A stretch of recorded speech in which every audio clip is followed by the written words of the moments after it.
Salut à toutes et à tous, c'est Souponji, poisson des internets, et comme à chaque saison, je vous ai préparé une petite liste d'animés qui vont sortir ou qui sont déjà sortis. Bon, pour la plupart, c'est déjà sorti. Mais sachez que si vous voulez encore plus de nouveautés concernant cette saison ou tout simplement d'autres titres à regarder, je vous invite à aller lire l'article de Ludwig sur gag.fr parce que là j'ai fait une sélection, mais il y a encore plus de titres sur le site gag.fr. Sur ce, c'est parti. Squadra, nous sommes partis. 穴があったら入りたい。老いることも死ぬことも人間という儚い生き物の美しさだ。老いるからこそ死ぬからこそたまらなく愛おしく誰も死なせない。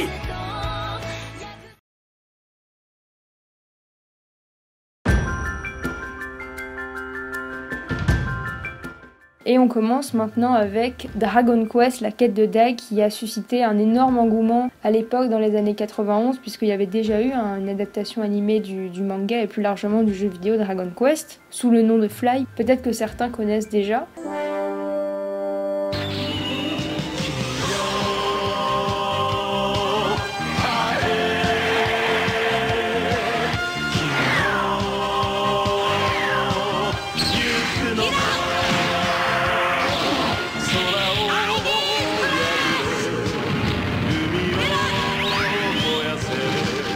Malheureusement, j'avais échappé à cet engouement puisque j'étais pas née, mais je le découvre maintenant et je dois avouer que je le comprends puisque, oui, Dai, c'est super sympa. Mais de quoi est-ce que ça parle cet animé ? C'est très simple. Il y a 15 ans, Adlar, le roi du mal qui terrorisait le monde avec ses hordes de monstres, a été vaincu par un grand héros.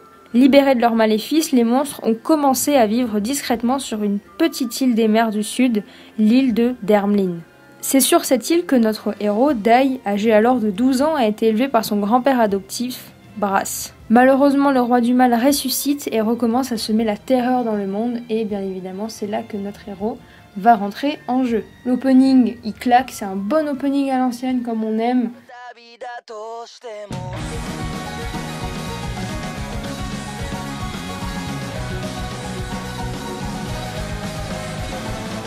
Si vous voulez avoir une critique un petit peu plus construite et un avis un peu plus concret, puisque moi je suis complètement novice en ce qui concerne cet animé, puisque je ne le connaissais pas avant, je vous recommande d'aller voir la vidéo du Gak Winnie qu'il a fait avec la maison Otaku, qui est une sorte de live react un peu du premier épisode de Dai, donc voilà.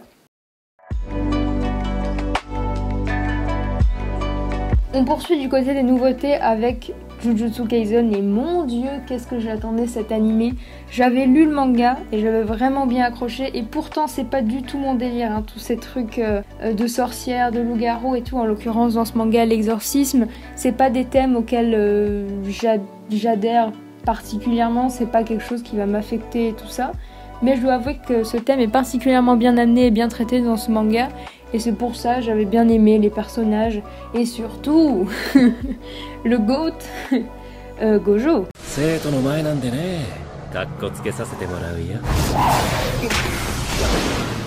Oh non, il a fait plein de trous dans mon bel uniforme. Très badass ce mec. Mais voilà, foncez, c'est génial. L'animation elle est géniale. L'opening il est excellent. C'est génial, c'est Mappa qui s'occupe de ça, et donc là on peut que le constater avec Jujutsu Kaisen, c'est un bonheur pour les yeux, foncez.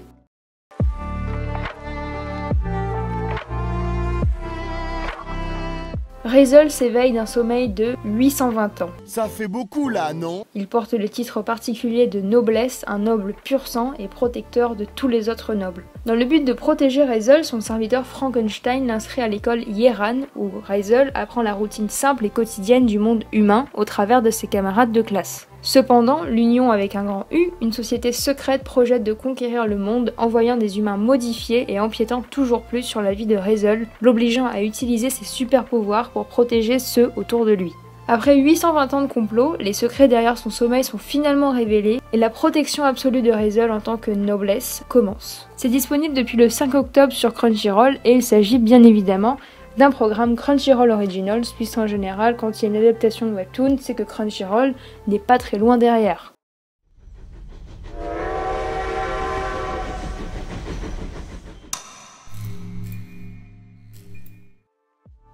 On enchaîne sur les animés d'automne avec l'animé que tout le monde attend, j'ai nommé Kimetsu no Yaiba, le train de l'infini. C'est la suite directe de la saison 1 de Kimetsu no Yaiba qui a été diffusée sur Wakanim. On n'a pas encore de date de diffusion en France, mais on imagine que Wakanim s'occupera de diffuser ce film quelques semaines après sa sortie au Japon. Et ça va être très lourd, Inch'Allah.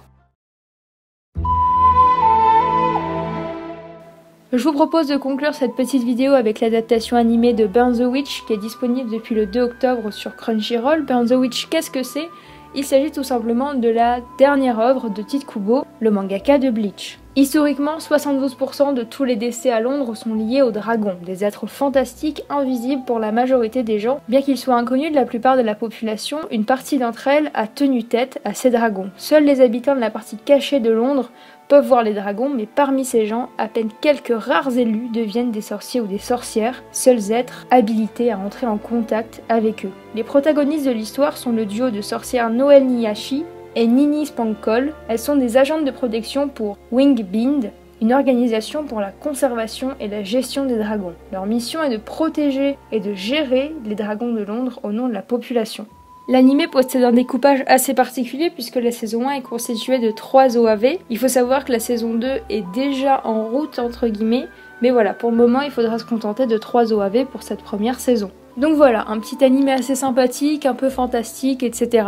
C'est sympa, ça fait passer le temps, et c'est à retrouver sur Crunchyroll. Cette petite vidéo animée de l'automne touche malheureusement à sa fin, j'espère que vous aurez pu noter quelques titres que vous n'avez pas encore eu le temps de voir. Si vous avez déjà tout vu, sachez qu'il y a d'autres titres que Ludwig a recensés dans son article animé de l'automne sur le site gag.fr. N'hésitez pas à laisser un petit commentaire, partager, nous suivre sur les réseaux sociaux, etc. Et je vous dis à très bientôt dans les eaux troubles d'internet.